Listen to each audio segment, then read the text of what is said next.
काफी लंबे समय से क्षतिग्रस्त हुए रोड के चलते आए दिन मुकंदपुर और सलेमपुर रोड पर बड़ी दुर्घटनाएं। सड़क का पुनर्निर्माण कराने के लिए ग्रामीणों ने जिला प्रशासन को ज्ञापन सौंपा है। ग्रामीणों का कहना है कि पहले भी इस समस्या से जिलाधिकारी व अन्य अधिकारियों को अवगत करा चुके हैं, लेकिन अभी तक किसी प्रशासनिक अधिकारी द्वारा इस ओर ध्यान नहीं दिया गया है, जिसको लेकर बुधवार को 1 दर्जन के लगभग ग्रामीणों ने जिला प्रशासन को ज्ञापन सौंपा। इस ज्ञापन के माध्यम से यह मांग की है कि मुकंदपुर और सलेमपुर की तरफ जाने वाले रास्ते को सही कराया जाए, जिससे कि आने जाने वाले ग्रामीण लोगों को परेशानी ना हो और साथ ही जो आए दिन उस क्षेत्र में सड़क दुर्घटनाएं बढ़ रही हैं उन पर भी अंकुश लग सके। जिला अधिकारी महोदय को विज्ञापन देने के लिए, जो कि NH 2 से लेकर के जय गुरुदेव मंदिर से मुकंदपुर सलेमपुर रोड पर गड्ढे हो रहे हैं 2-2, 3-3 फुट, और उस पर आए दिन बच्चे स्कूल के वाहन सब उसी के अंदर फंस जाते हैं, पलट जाते हैं। किसी दिन कोई दुर्घटना भी हो सकती है। कई बार हम इधर पोर्टल पे मुख्यमंत्री जी के पे एप्लीकेशन भी दे चुके हैं, वहाँ से जवाब भी आया, लेकिन उसका कोई निष्कासित नहीं हुआ है। उसमें कहा है कि बोले कि वित्त सहायता के उस पर आपका रोड निर्माण किया जाएगा, लेकिन अभी कोई कार्रवाई नहीं हुई है।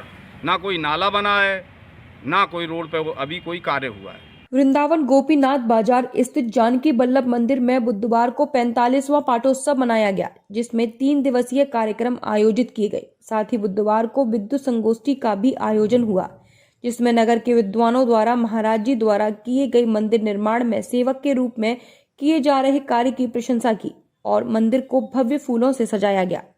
इस बारे में जानकारी देते हुए मंदिर के महंत गोविंद महाराज ने बताया कि आज भगवान श्री जानकी वल्लभ लाल जी का 47वां पाठोत्सव मनाया जा रहा है और इसमें अनेक धार्मिक कार्यक्रम हुए हैं।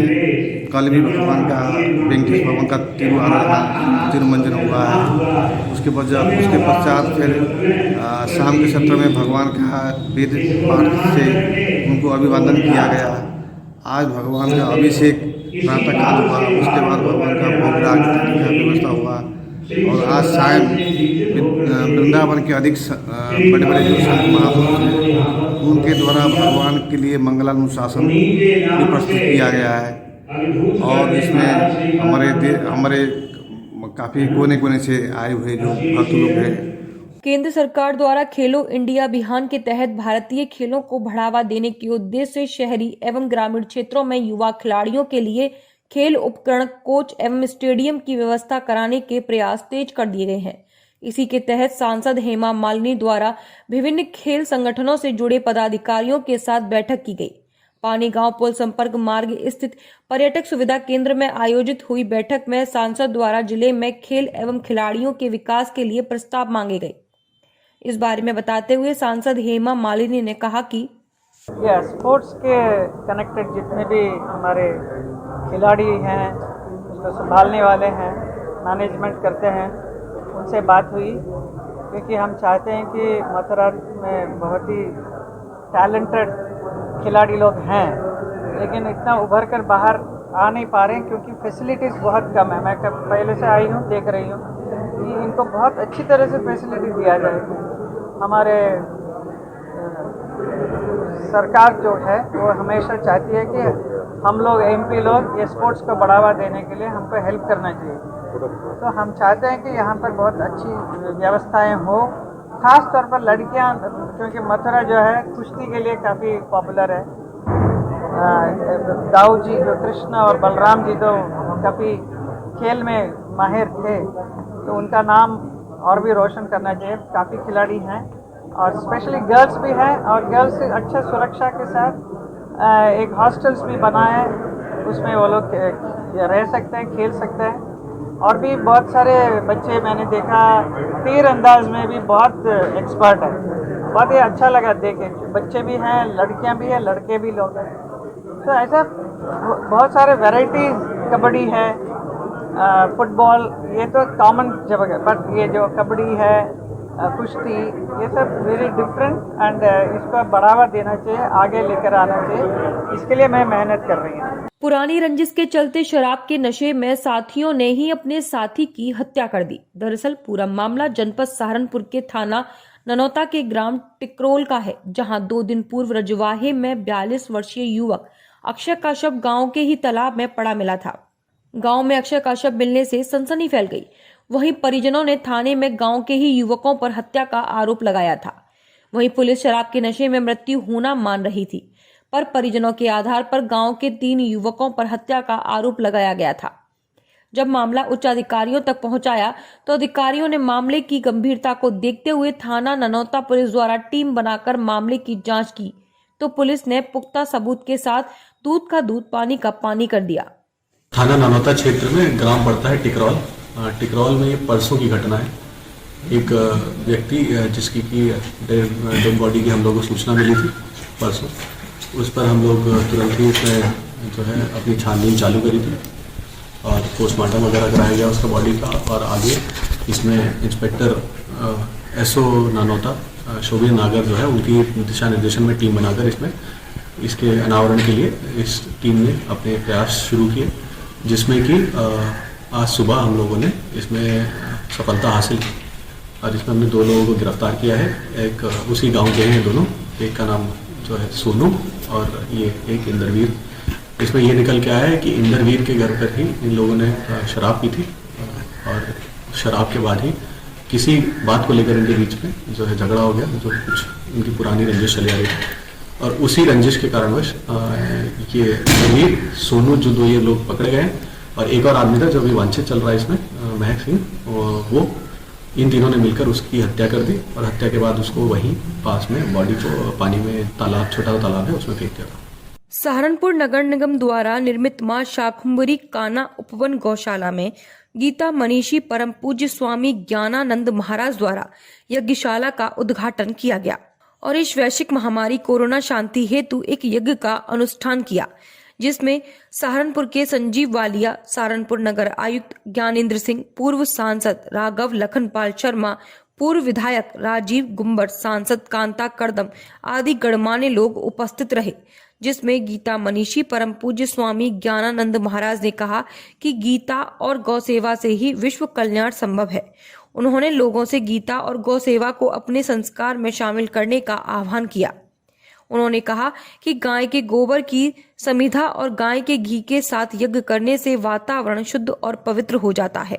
यहाँ शाकुंभरी उपवन काना गौशाला जो यहाँ सहारनपुर नगर निगम की ओर से संचालित है, वास्तव में बहुत आनंद हुआ देख करके कि जिस ढंग से गाय को आस्था के साथ, श्रद्धा के साथ साथ अर्थतंत्र से जोड़ा जा रहा है, रोगों की निवृत्ति के भाव के साथ जोड़ा जा रहा है और गाय का जो वास्तविक स्वरूप है, गावो विश्वस्य मातरः, बिना किसी भेदभाव के ये सबको प्रेरित किया जा रहा है कि गाय केवल हिंदू आस्था ही नहीं, गाय मानव मात्र की प्रेरणा है, गाय पर्यावरण शुद्धि की प्रेरणा है, प्राकृतिक संतुलन की प्रेरणा है, जैविक खेती के लिए बहुत बड़ा संबल है, गाय का पंचगव्य है और ऐसे ढेरों प्रयोग यहाँ हो रहे हैं। वो वास्तव में स्तुत्य है। उत्तर प्रदेश सरकार और माननीय योगी जी ने जो एक संकल्प लिया कि उत्तर प्रदेश में गौ संरक्षण संवर्धन का, सहारनपुर की इस गौशाला में वो साकार होता प्रतीत हो रहा है। इगलास में अति पिछड़ा अधिकारी मंच के तत्वाधान में नागरिकता समानता के पक्षधार जननायक कर्पूरी ठाकुर की पुण्यतिथि के आयोजन से पूर्व एक पत्रकार वार्ता अति पिछड़ा अधिकार मंच द्वारा आयोजित की गई। वहीं अति पिछड़ा अधिकारी मंच के संरक्षक ने बताया कि आज अति पिछड़ा अधिकारी मंच के तत्वाधान में आयोजित इस प्रेस वार्ता में अति पिछड़ा समाज में संवैधानिक अधिकारों से संबंधित महत्वपूर्ण कुछ मांगों का बिंदुवार ज्ञापन महामहिम राष्ट्रपति महोदय व महामहिम राज्यपाल महोदय को उपजिलाधिकारी के माध्यम से प्रेषित किया जाएगा। जननायक कर्पूरी ठाकुर 17 फरवरी को उनकी पुण्यतिथि है।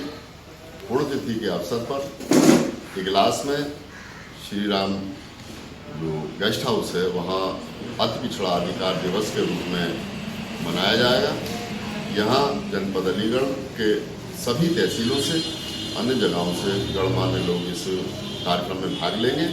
बड़ी संख्या में इधर लोग उपस्थित होंगे, अपने नेता को श्रद्धा सुमन अर्पित करेंगे और इसमें जो अब तक अति पिछड़े वर्ग को, अति पिछड़े समाज को जो संवैधानिक अधिकार नहीं मिल सके हैं, सरकार से हम निरंतर मांग करते रहते हैं। कैराना विधायक नाहिद हसन व उनकी माता तबस्सुम हसन जो पहले 2 बार कैराना से सांसद रह चुकी हैं, दोनों पर गैंगस्टर लगाने को लेकर सहारनपुर नगर विधायक संजय गर्ग व अन्य सपा पार्टी के कार्यकर्ता आज डीआईजी व कमिश्नर सहारनपुर से मुलाकात करने पहुंचे। सहारनपुर समाजवादी पार्टी के नगर विधायक संजय गर्ग का कहना है कि वह सभी सहारनपुर कमिश्नर डीआईजी से मिले हैं, जहां उनको एक प्रार्थना पत्र सौंपा है कि इस मामले की जांच की जाए। वह कैराना की पूर्व सांसद नाहिद हसन की माताजी 2 बार पूर्व में सपा पार्टी से सांसद रह चुकी हैं। वह उनके ऊपर कभी भी कोई मुकदमा दर्ज नहीं हुआ है। ऐसे में उन पर अचानक गैंगस्टर कैसे लगाई जा सकती है, जबकि यदि हम कानून की बात करें तो गैंगस्टर एक्ट उसी व्यक्ति पर लगती है जिस पर कम से कम पहले 3 मुकदमे दर्ज हों। लेकिन यहाँ राजनीतिक द्वेष मंशा के चलते यह लग रहा है कि कैराना की पूर्व सांसद के ऊपर भी राजनीतिक कारणों के चलते ही गैंगस्टर लगाई गई है।